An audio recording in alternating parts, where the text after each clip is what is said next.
Երկաթուղի Լաստանավով Հայաստանից դեպի Ռուսաստան բեռնափոխադրումների սակագները նվազում են։ Հունվարին գործող թվերի համեմատ Երևանից Մոսկվա ուղղությամբ գնացող ապրանքի տեղափոխման արժեքը կպակասի մոտ 35, այնտեղից հետ եկողինը մինչև իսկ 54%-ով։ Սա իրական այլընտրանք է Վերին Լարսի ցամաքային ճանապարհին տրանսպորտի նախարարի հետ հանդիպմանը վստահեցրել է Հարավկովկասյան երկաթուղու տնօրենը։ Հայկական բեռների համար վրացիների իջեցրած սակագները փետրվարի 22-ից արդեն ուժի մեջ են։ Մարտի 13-ից էլ կգործեն ռուսական կողմի զեղչած սակագները, այնպես որ Լաստանավա երկաթուղային փոխադրումները շահավետ են դառնում բիզնեսին, ասել է Սերգեյ Վոլկոն։ Էժանացումը չի տարածվի միայն որոշ խումբ բեռների վրա։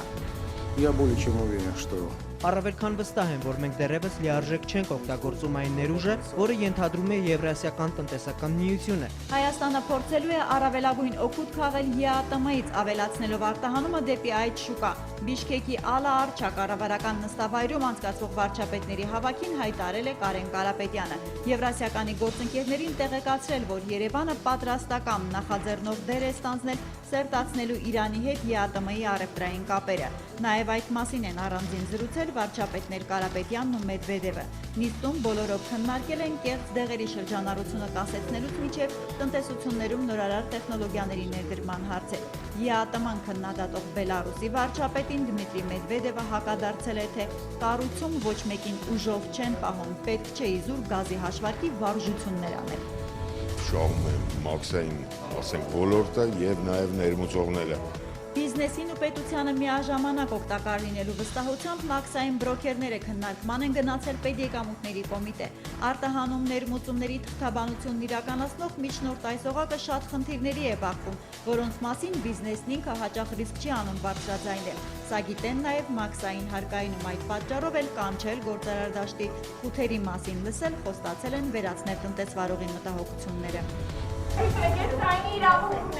Ինչու եք ֆինանսավորում Ամուլսարում ոսկու արդյունահանման ծրագիրը բողոքով էկոլոգ ակտիվիստը քիչ մնաց տապալեր մարտի 8-ին ընթരാճ ծաղիկներով սկսված միջոցառումը։ Վերակառուցման եւ զարգացման Եվրոպական բանկն ու Եվրամիությունն այս առավոտ հայտարարեցին, Հայաստանում էլ են սկսում գործարար կանայք ծրագիրը։ Առևտրային 3 բանկ արդեն իրավունք ունի գումար վերցնել իրենց ընդհանուր բյուջեից ու ցածր տոկոսով վարկ տալ իգական սեռի կողմից ղեկավարվող փոքր ու միջին բիզնեսներին։ Մարկ Դեվիսն ասաց, լսել է հայկական հայտնի ասացվածքը տղամարդը տան գլուխն է, կինը պարանոցը։ Դիպուկ է հնչում միայն թե բիզնեսի գենդերային հավասարության առումով Հայաստանն աշխարհի 142 պետությունների շարքի վերջերում է 105-րդ տեղում։ Պետք է փոխել դա, կանայք լավ տնտեսվար են։ Ընդհանուր տարածաշրջանի համար 55 միլիոն եվրո է նախատեսված վարկային գծերի համար եւ 4.5 միլիոն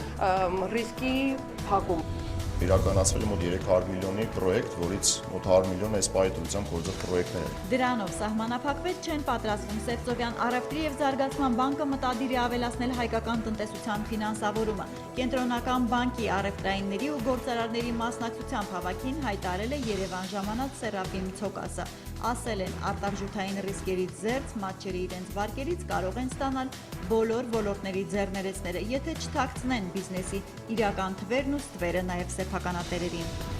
ծղոտ է պատեր, միայն մենք հեքիաթներում ենք հանդիպում։ Հեքիաթը հիմա իրենց գյուղ են տարել, Շիրակի Թորոս գյուղում ծղոտով պատել են արևային պասիվ ջերմատունը։ Միայն այդպես է հնարավոր ծովի մակերևույթից 2000 մետր բարձրության վրա ձմեռվա անգամ -30 աստիճան ցրտի պայմաններում բանջարանոցն այնքան տաք պահել, որ համեմ Սամիթ ու այլ կանաչիներ աճեն։ Ջերմոցը շահագործում է 21 ֆերմերի միավորած կոոպերատիվը։ Նրանց բաժին կանաչ տունը կառուցվել է Ռումինիայի եւ ՄԱԿ-ի զարգացման ծրագրի համատեղ ֆինանսավորմամբ։ Կառուցման արժեքը Թորոս գյուղում եղել է մոտ 15 միլիոն դրամ։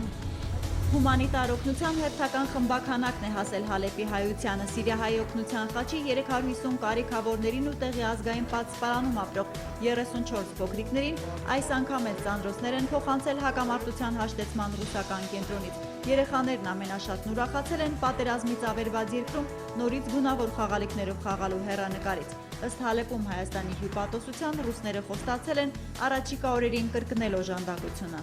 Արմյանская դիասպորա 34 երեխաների համար բերեցին խաղալիքներ, սնունդ, տաք ծածկոցներ, անկողնային պարագաներ։ Մարտի 8-ի կապակցությամբ խանութ սրճարանները զեղչեր նվերներ են խոստանում, ծաղկավաճառները սուսուփուս թանկացնում կակաճ վարդերը, ով ինչպես կարող է փորձում են պլանավորել ոչ աշխատանքային տոնական օրվա ժամանցը։ Ուրախ երեկույթներից հետո գինով ցածղեկին չնստեք վարորդներին հիշեցնում է ճանապարհային ոստիկանությունը։ Կանանց միջազգային օրն իրենք աշխատելու են ուժեղացված ծառայությամբ, որ կանխեն ոչ ցավ վիճակում ավտոքշելն ու դժբախտ պատահարները։ Մարտի 7-ին NASDAQ OMX Արմենիայի հարթակում արտարժույթի առողջարկ չի իրականացվել։ Մարտի 8-ի տոնական ոչ աշխատանքային օրվա համար տարադրամային շուկայում ձևավորված միջին փոխարժեքներն ըստ կենտրոնական բանկի հետևյալն են։ Թանկարժեք մետաղների համար էլ Արտշին բանկն առաջարկում է հիշյալ գնանշումները։